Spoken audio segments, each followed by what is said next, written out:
Imagine being the richest woman in Cleveland, walking out of a conference with the whole world watching, and suddenly a sniper's bullet is aimed straight at your heart. But instead of dying, you get slapped across the face by a homeless man, and that slap saves your life. What happens next is a story of betrayal, survival, and a fight for family you won't forget.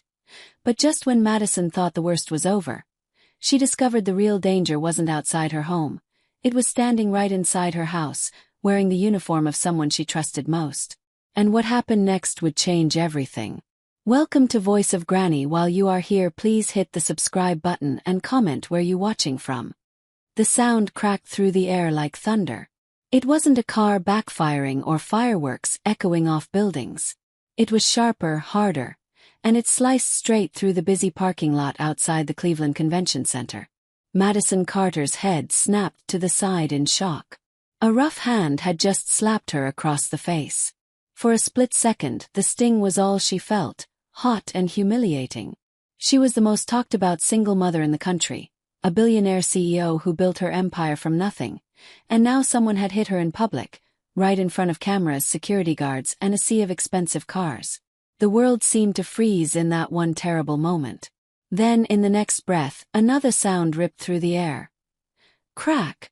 A bullet tore through the shiny black SUV where she had been standing only a heartbeat ago. The door exploded into pieces of glass, shards spraying like stars. Screams erupted. Security men ducked. People shouted, "Get down!" Another shot sang past Madison's ear and buried itself into the wall behind her. Her pulse slammed against her ribs. The same man who had slapped her, a stranger with a tattered brown coat and messy beard, grabbed her wrist and dragged her behind a concrete pillar. Her heels slipped on the asphalt as he pulled her, her heart racing so violently it felt like it would tear through her chest.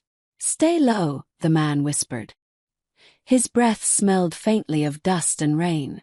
Two realizations hit Madison at once: the burn on her cheek where his hand had landed, and the truth that this stranger had just saved her life. Another shot cracked, farther away now, lost in the chaos. Shouts rang across the lot. Doors slammed. Engines roared. Somewhere a woman cried out. Madison turned, staring at the stranger's face for the first time. His skin was weathered, his eyes lined with exhaustion, but there was a strange calm in them. He carried an old frayed bag slung over his shoulder, worn so thin it looked like it could fall apart at any moment. "Who are you?" she breathed. "You'll understand later," he said quietly. "Please get in your car now." He didn't shout. He didn't beg. He just looked at her with eyes that carried too many secrets. Madison's lead security guard leapt up, covering them with his body.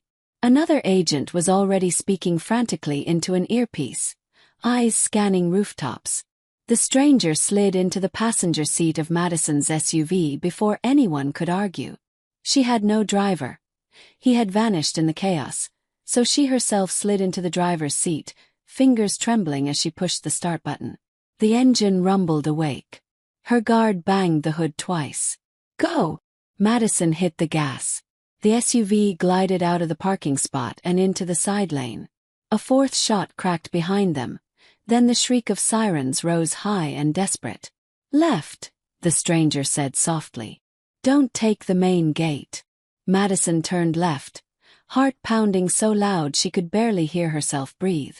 Palm trees lining the road blurred past, replaced quickly by brick walls and hedges. The SUV swerved around a security truck. Tires squealed but gripped the road.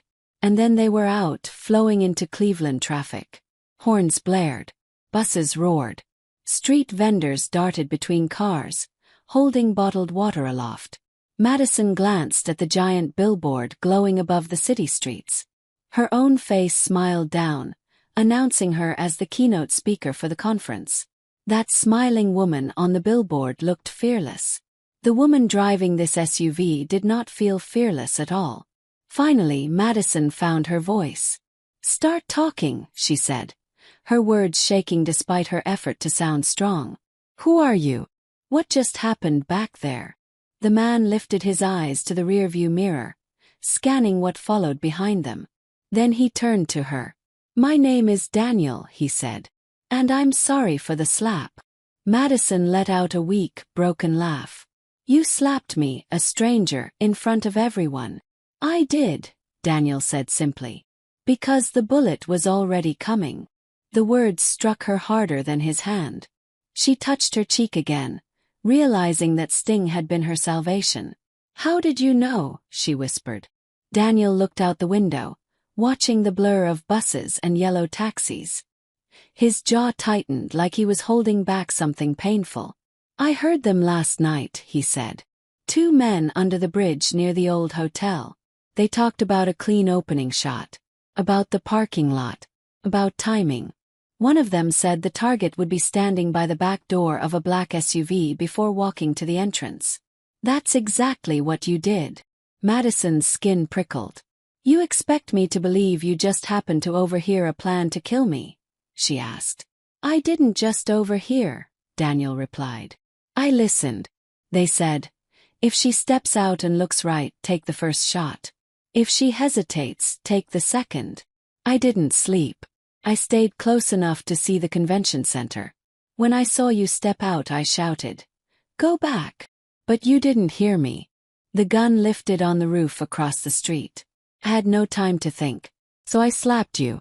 It was the only way to make you move. Silence filled the SUV. Madison's throat tightened. She had faced boardrooms full of men who doubted her, had built her empire from the ground up, had raised her little girl alone. But she had never stood this close to death. Thank you, she whispered. Her voice cracked. Daniel, thank you. He nodded once, as though thanks were too heavy for the small space between them. At the next intersection, a traffic light flashed red. Madison pressed the brake. Cars gathered around them. A vendor lifted a bottle of water to her window, but she shook her head. Why were they after me? She asked, her voice barely steady. Daniel's eyes flicked to the mirrors again. I don't know names, he said. But one of them mentioned a stock drop before the quarter ends. He said, no CEO, no speech. Panic board will beg for a new plan. Madison's breath caught.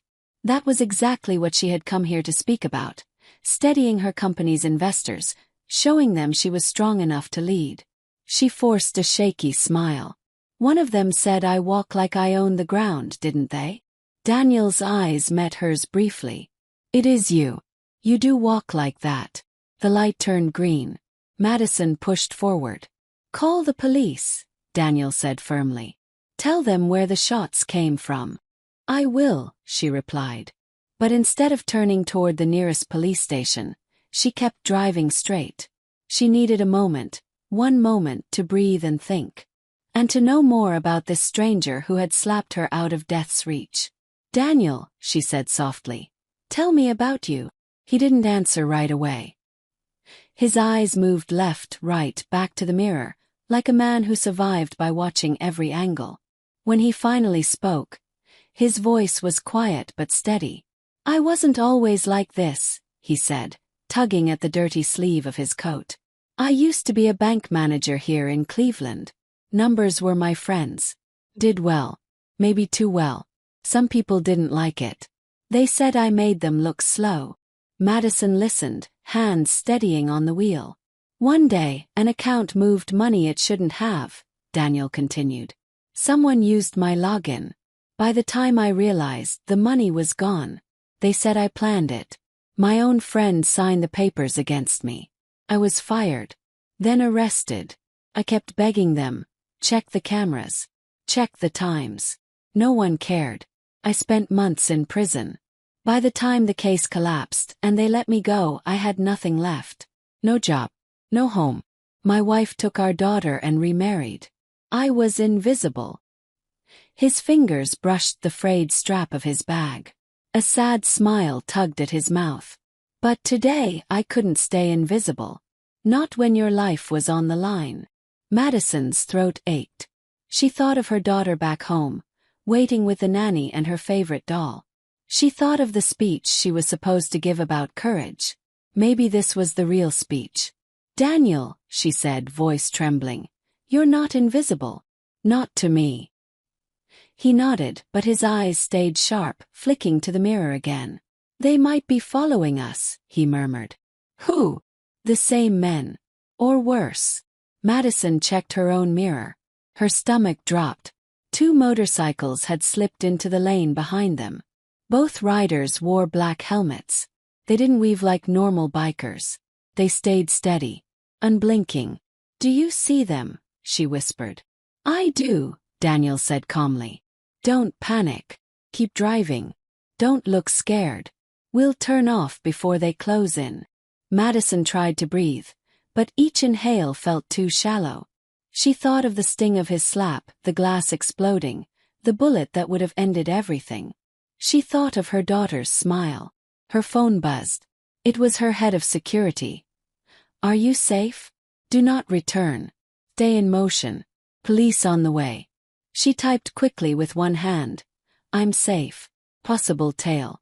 Next exit, Daniel said. Then right. There's a service road with cameras at the station. Madison turned, the bikes gliding closer. The road narrowed. A gate ahead stood half open. Don't stop, Daniel said. His voice calm but urgent now. Whatever happens, don't stop. Her chest squeezed. The gate loomed closer. The bike sped up. Now, Madison, Daniel whispered fiercely. Go.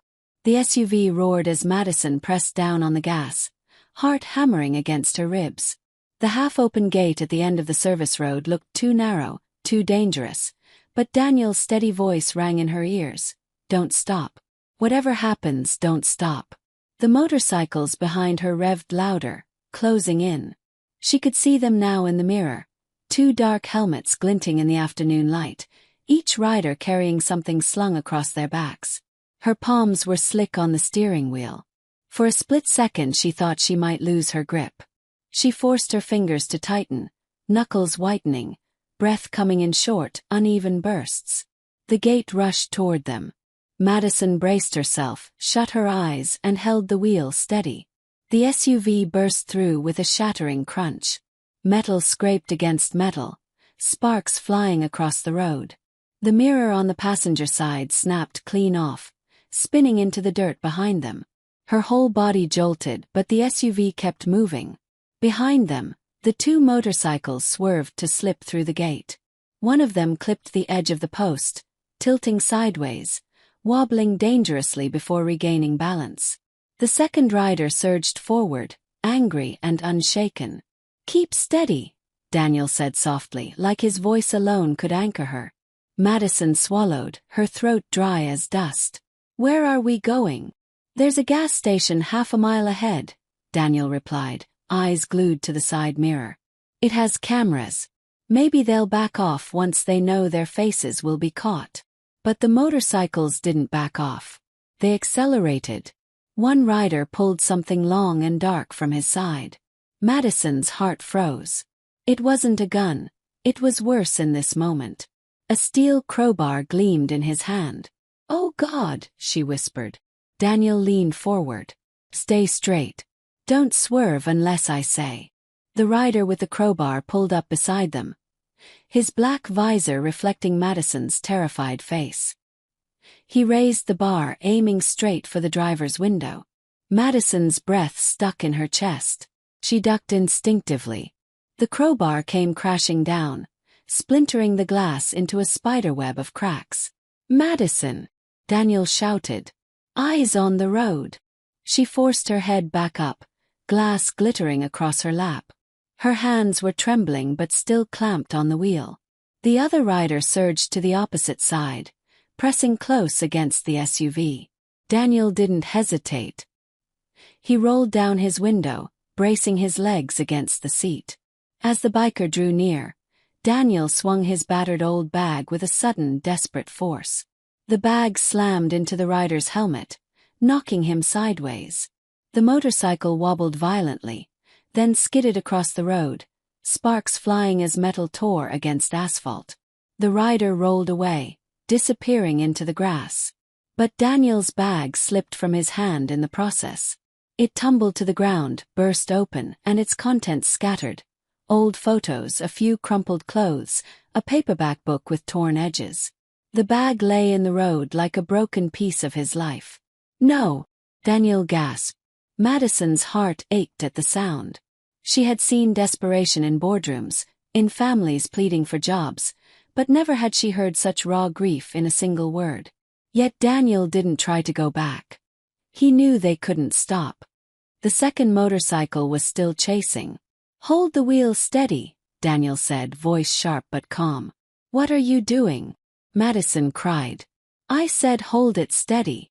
Before she could argue, Daniel climbed halfway out of the window. He clung to the roof with one hand, his legs still inside the SUV, body braced against the rushing wind.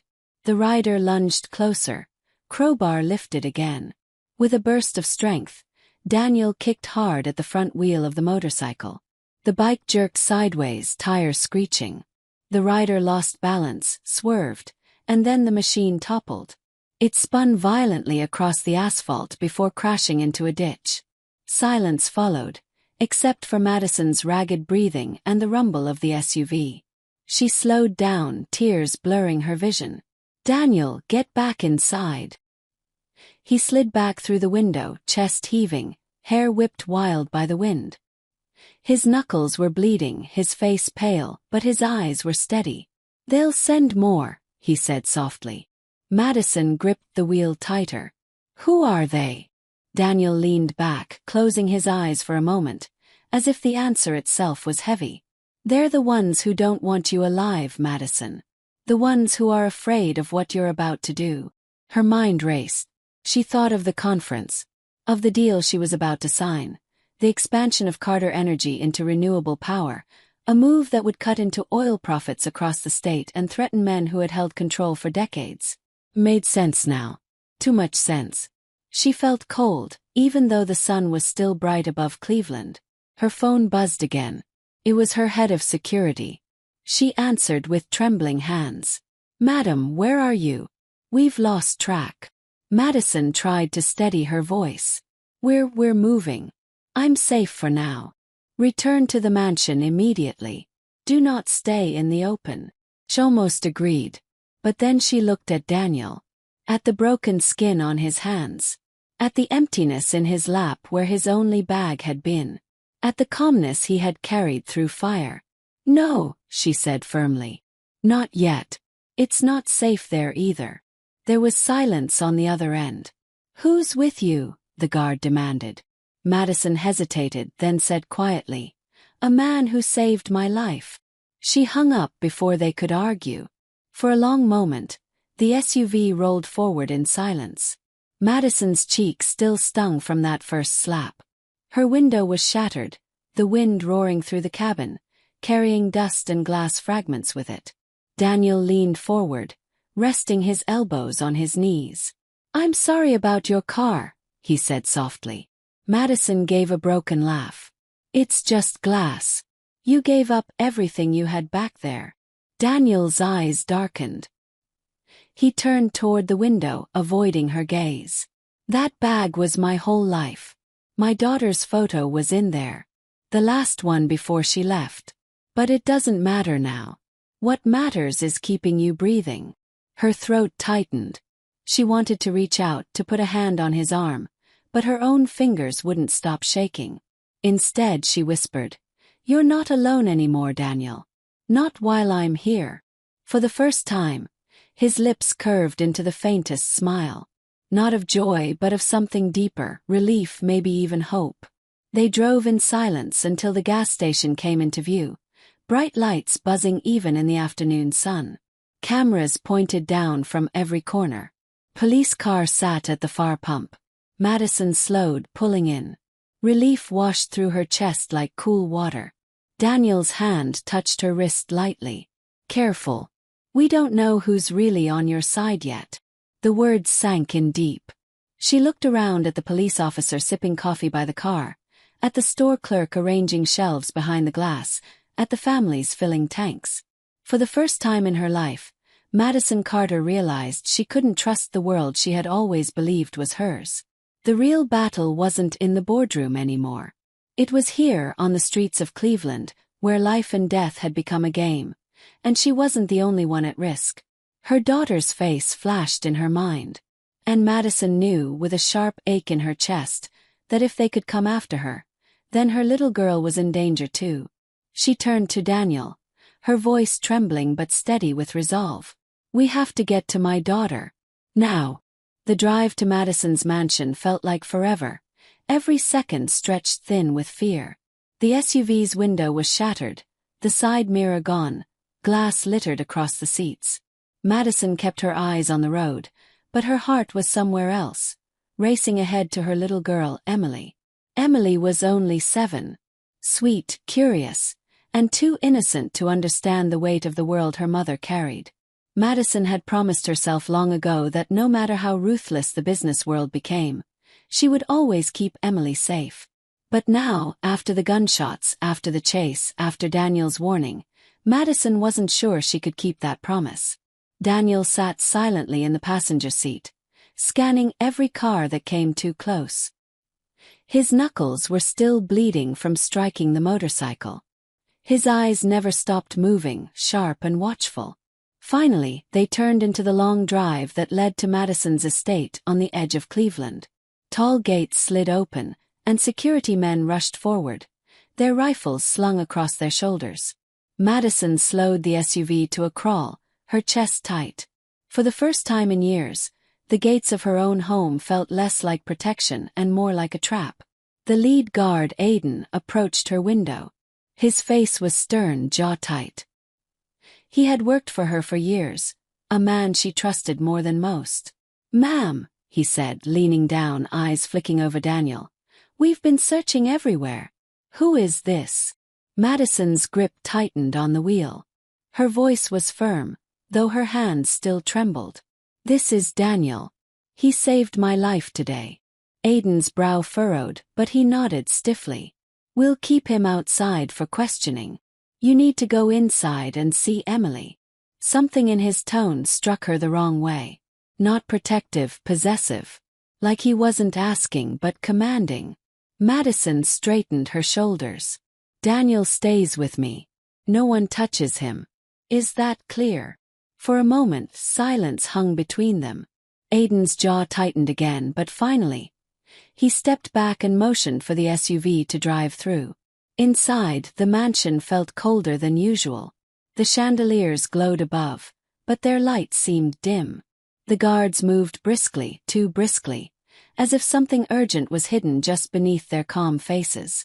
Madison pushed open the front door and ran straight to the living room. There was Emily, curled on the couch with her favorite doll, hair tied up in messy pigtails. Her eyes lit up when she saw her mother. "Mommy!" she cried, leaping into her arms. Madison dropped to her knees, hugging her daughter so tightly that Emily squeaked in protest. Tears filled Madison's eyes. "I'm here, baby," she whispered, rocking her gently. "I'm here." For a moment, nothing else mattered. Not the bullet holes. Not the chase. Not the men who wanted her dead. Only Emily's small arms around her neck. But Daniel's voice cut softly through the moment. "Madison, the house isn't safe." Madison looked up, startled. "What do you mean?" He was standing near the doorway, his posture tense, eyes flicking across the guards stationed in the hall. "Someone close to you leaked your movements," Daniel said. "They knew exactly when you'd step out of that car. They knew your schedule. That doesn't happen by accident." Her heart sank. She glanced at Emily, who was humming softly to her doll, blissfully unaware. Madison lowered her voice. "Are you saying, one of my own people betrayed me?" Daniel's eyes met hers, steady and sure. "I'm saying trust no one. Not even the ones who've been with you the longest." As if on cue, Aiden appeared in the doorway. "Ma'am, the police are outside. They want to take your statement. And they need to question him." His eyes landed on Daniel with cold suspicion. Madison stood slowly, keeping Emily close at her side. "No one questions him without me there." Aiden's mouth tightened, but he nodded. "Of course, ma'am." But Madison saw it, the flicker in his eyes, quick as lightning but impossible to miss. Not annoyance, fear. Her stomach twisted. Emily tugged her hand. "Mommy, can we go upstairs? I don't like all these men here." Madison kissed her daughter's forehead. "In a minute, sweetheart." As Emily skipped away toward the staircase, Madison turned back to Daniel, lowering her voice so only he could hear. "If Aiden is the one who betrayed me." Daniel's expression was grim. "Then they already know Emily's here." Madison's knees nearly buckled. She pressed a hand against the wall to steady herself. The sound of heavy footsteps outside cut through the house. More guards. More movement. Too much movement. Daniel stepped closer, whispering urgently. "They'll try again tonight. And if your daughter's here, she's the easiest way to get to you." Madison's blood ran cold. "What do we do?" Daniel glanced around, his eyes sharp. "First, we get her somewhere safe. Somewhere Aiden doesn't know. Then we find out who's pulling the strings." Madison's chest heaved. The thought of leaving her own house in secret, like a fugitive, terrified her. But the thought of staying and risking Emily's life was unbearable. Her phone buzzed again. A message from an unknown number lit up the screen. "Leave the pipeline deal or the next bullet finds your daughter." Madison's hand shook so violently she nearly dropped the phone. She passed it to Daniel, her voice breaking. "They know. They know about Emily." Daniel's jaw tightened. He tucked the phone into his pocket and looked her dead in the eye. "We don't have much time," he said. "If you want her to live, we move now." Madison swallowed hard, forcing herself to breathe. This was no longer about her company. No longer about stock prices or speeches or men with greedy hands in the oil business. This was about her child. She glanced toward the staircase where Emily's small footsteps echoed, and in that moment, Madison Carter made her choice. She would give up every dollar she had before she let anyone touch her daughter. But to protect Emily, she would have to walk through fire. And the first flame was already waiting inside her own home. Because Aiden's voice rang out again from the hall, sharper this time, colder. "Ma'am, the officers are getting impatient. Bring the man out now." Daniel's hand brushed Madison's arm lightly, steadying her. His whisper was calm but urgent. "Stay close to me. Trust your gut. We're not alone in this anymore." And with that, the war had shifted. The enemy was no longer in the shadows. The enemy was standing inside her house, wearing the uniform of someone she once trusted with her life. The mansion, once a sanctuary, now felt like a cage. Every polished surface and marble column seemed to close in on Madison, pressing the breath out of her chest. She held her phone tight in one hand, Daniel's steady presence at her side, and the echo of Aiden's voice still hanging heavy in the air. Emily's laughter floated faintly from upstairs, innocent and sweet, a sound that didn't belong in a house laced with betrayal. Madison took a deep breath. She had always been strong, always carried herself like steel in the boardroom, but this wasn't about quarterly reports or shareholders. This was about survival. Hers, Daniel's, and most of all Emily's. Daniel leaned close, his voice low enough that only she could hear. "If we don't move now, they'll take her. And once she's gone, they own you." The words were like a knife, sharp and merciless. Madison nodded, swallowing back the lump in her throat. "Emily," she called, forcing her voice to sound light, calm. "Sweetheart, pack your backpack. We're going on a little trip." Her daughter's voice rang out, curious. "Where are we going?" "Somewhere safe," Madison said softly. "Hurry now." As Emily's footsteps pattered upstairs, Madison turned to Daniel. "How?" "The house is surrounded by guards. They're watching every door." Daniel's eyes flicked toward the kitchen at the back. "There's a service exit. Smaller, less guarded. But we'll need a distraction." Before Madison could ask what he meant, Aiden appeared again, stepping into the room like he owned it. His tall frame filled the doorway, his eyes hard as stone. "Ma'am," he said firmly, "bring him out now. The officers are waiting. We can't delay any longer." Madison straightened her shoulders, masking her fear with the steel she'd perfected over years of running her empire. "No one questions him without me present. That's final." Aiden's jaw tightened. His hand twitched near the radio on his belt. With respect, ma'am, you don't understand the danger. This man could be the very threat against you. Daniel didn't flinch. He simply stood there, his calm gaze fixed on Aiden like he was staring through him.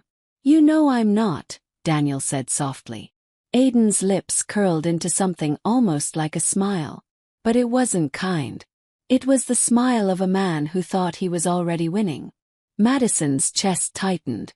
She had seen that look before, in rivals who thought they'd cornered her in business deals. But never had it come from someone inside her own home.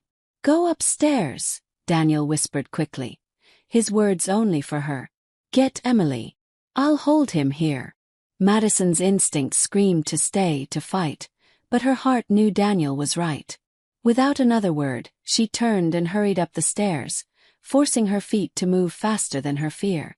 Emily was in her room, carefully placing her doll and a small blanket into her backpack. She looked up, smiling, but her smile faded when she saw her mother's face. Mommy, are we in trouble? Madison knelt down, brushing a strand of hair from her daughter's cheek. Not as long as I'm here, she whispered. But we have to be brave, okay? Just like when you learned to swim. You were scared but you kept going. Can you do that for me now? Emily nodded slowly, her small hand slipping into her mother's. Downstairs, voices rose. Heavy boots thudded against the floor. Daniel's voice barked out, firm and commanding. Stay back. Crash followed. Aiden's voice, cold and sharp. He doesn't leave this house alive. Madison's blood ran cold. There was no longer any doubt. Aiden wasn't protecting her. He was leading the wolves straight into her home. She pulled Emily close, heart pounding so hard she thought her chest might burst. Come on, baby, she whispered, hoisting the backpack onto Emily's shoulders. Stay quiet and don't let go of my hand. They crept down the back hallway toward the service exit. The kitchen was dark, shadows stretching long across the tiled floor.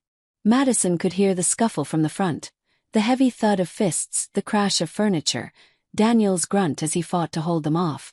Every instinct screamed at her to turn back, to help him. But Emily's tiny hand in hers reminded her why she couldn't. At the back door, 2 guards stood blocking the way. Their faces were tense, their eyes cold. Madison froze, clutching Emily tighter. One of them spoke into a radio. They're trying to leave out the back. Before Madison could even think, Daniel appeared behind them, bruised and bleeding but unbroken. He moved like a storm, swift, unstoppable. With a single strike, he knocked the first guard off balance. The second swung his weapon, but Daniel caught his arm and twisted, sending the man crashing to the floor. Go! Daniel shouted. Now! Madison didn't hesitate. She pulled Emily through the door, the cold night air hitting her face like freedom. They ran across the lawn, Daniel right behind them. The grass was wet, their footsteps muffled in the darkness. In the distance, engines roared. More men, more vehicles closing in. Daniel pointed toward a narrow gap in the fence. Through there. Madison pushed Emily forward, her heart in her throat as her daughter crawled through the opening. She followed, the metal scraping against her clothes, the world narrowing into a tunnel of fear and determination. On the other side, an empty road stretched before them, the city lights of Cleveland glowing faintly in the distance. Daniel caught up, his chest heaving, blood trickling from a cut above his eye. But his eyes were still steady, still sharp. They'll come fast, he said, his voice rough but certain.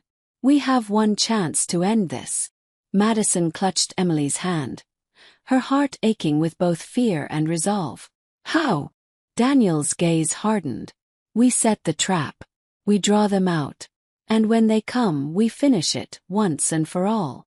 Madison's breath caught. She wasn't a soldier. She wasn't a fighter. She was a mother, a CEO, a woman who had fought battles with contracts and negotiations. But looking at Daniel, at Emily's wide, frightened eyes, she knew this fight was different. This wasn't about winning. This was about surviving. And she would fight with everything she had. The night air was cold, sharp against her skin, but Madison felt a fire building inside her chest. For the first time since the shots had been fired outside the convention center, she didn't just feel like prey. She felt like a mother ready to become a weapon. Daniel gave a small, grim smile, reading the resolve in her face. "Then it's settled," he said. "We take the fight to them." The night in Cleveland felt endless. The streets seemed quieter than usual, the hum of the city fading under the weight of fear. Madison clutched Emily close, her daughter's small body pressed against her side as if the girl's heartbeat alone could guide her forward. Daniel walked slightly ahead, his eyes scanning every shadow, his body tense but steady. For the first time in her life, Madison wasn't thinking about stock prices or contracts or the board's approval. All she could think about was her little girl's safety, and the man beside her who had risked everything to keep them alive. They made their way to an old warehouse on the outskirts of the city, a place Daniel knew from his time before life had broken him. It wasn't glamorous. The brick walls were crumbling, the windows cracked, but it offered something Madison hadn't felt in days: control. Daniel stopped at the door, his hand on the rusty handle. "They'll come here," he said, his voice low but firm. "They're too arrogant not to. Aiden knows you're smart, but he doesn't think you'd fight back." Madison's jaw tightened. "Then he doesn't know me at all." Inside, the warehouse smelled of dust and old oil. The air was thick, but the emptiness gave them space to breathe, to plan. Daniel moved quickly, setting up what little traps he could with chains, barrels, and the broken pieces scattered around. He worked with the quiet efficiency of a man who had lived too many nights like this. Madison helped where she could, her hands trembling at first but growing steadier with each passing moment. Emily sat tucked behind a stack of crates, hugging her doll, her wide eyes watching everything. Madison would glance back at her daughter every few minutes, drawing strength from the child's quiet bravery. "Listen," Daniel said finally, his eyes locking on Madison's. "When they come, it's going to be chaos. Stay with Emily. Keep her hidden. I'll draw their fire." "No," Madison said quickly, her voice sharper than she intended. "You've risked enough for me. Plus, this is my fight too." Daniel looked at her for a long moment, and then slowly he nodded. "All right.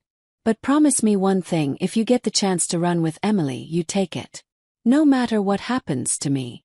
Her throat tightened, but she forced herself to answer. "Only if you promise me the same." The words hung between them, heavy and unspoken, like a truth neither wanted to admit, that this night could be the last for either of them. The sound came suddenly. The low growl of engines, headlights cutting through the cracks of the warehouse walls. Madison's chest clenched. They were here. Daniel took his position near the entrance, crouched low, every muscle ready. Madison crouched behind the crates with Emily, her heart pounding so hard she could feel it in her fingertips. The door crashed open, and Aiden stepped inside, flanked by armed men. His voice was smooth, confident. "Madison, don't make this harder than it has to be. Come with me quietly, and maybe your daughter gets to grow up with a mother." Madison's blood boiled. She had trusted this man with her life, her home. And now he stood there, threatening the one thing she loved most. Before she could speak, Daniel moved. He burst from the shadows like a force of nature, slamming into the first man and knocking him to the ground. Gunfire erupted, echoing off the warehouse walls. Madison grabbed Emily, shielding her with her body as sparks flew from ricocheting bullets. Daniel fought like a man who had nothing left to lose. He moved fast, every strike precise, his body absorbing blows but never faltering. One by one, men fell, groaning or silent, their weapons clattering against the concrete floor. But Aiden was different. He moved with deadly precision, his gun steady as he closed in on Madison's hiding place. "Enough games," Aiden growled, his eyes locking onto her. "This ends now." Madison rose, her body trembling but her eyes fierce. She stepped in front of Emily, her voice breaking but strong. If you want me, take me. But you will never touch her. For a split second, Aiden hesitated. And in that moment Daniel struck. He came from the side, tackling Aiden with such force that the gun went skidding across the floor. The two men fought, fists colliding, bodies slamming against the crates. Madison's breath caught as she saw Daniel falter under a heavy blow. Aiden's strength was brutal, and he pinned Daniel to the ground, his hands tightening around his throat. Something inside Madison snapped. She grabbed a fallen pipe from the ground, her hands shaking, and with all the strength of a mother protecting her child, she swung. The pipe struck Aiden across the shoulder, sending him sprawling. Daniel rolled free, gasping for breath. Together, Daniel and Madison stood side by side, facing Aiden as he staggered to his feet, fury burning in his eyes. You think you've won? Aiden spat, clutching his shoulder. There are more of us. You'll never be safe. Daniel stepped forward, his voice calm but deadly. Maybe not. But tonight you lose. With a final surge, Daniel struck, knocking Aiden unconscious. The warehouse fell silent except for Madison's ragged breathing and Emily's muffled sobs. It was over. For a long moment, Madison just stood there, the weight of everything crashing down on her shoulders. Then she turned to Daniel, tears streaming down her cheeks. You saved us, she whispered. Daniel shook his head, his own eyes shining. No, Madison. You saved yourself. You saved her. Emily ran into her mother's arms, clinging tightly, her little body trembling. Madison held her close, burying her face in her daughter's hair, whispering promises she would never break again. When the police finally arrived, summoned by the commotion and the calls Daniel had made earlier, they found Aiden and his men subdued. The officers swarmed the scene, shocked by what they saw, but Madison barely noticed. All she cared about was the warmth of Emily in her arms, and the quiet presence of Daniel standing beside them. In the days that followed, the city would talk about the scandal, about betrayal inside Madison's home, about the failed plot to stop her billion-dollar deal. But none of that mattered as much as the simple truth Madison carried in her heart. She had nearly lost everything. And because of one man, broken, forgotten, but braver than anyone she had ever met, she hadn't. Weeks later, standing in her office with the deal finally secured, Madison looked out over the skyline of Cleveland. Daniel stood behind her, no longer the nameless drifter he had been when they met. He was her head of security now, her protector, her friend. She turned to him, her voice quiet but certain. You don't have to wander anymore. You have a home now. With us.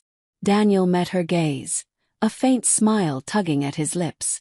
For the first time in years, he allowed himself to believe it.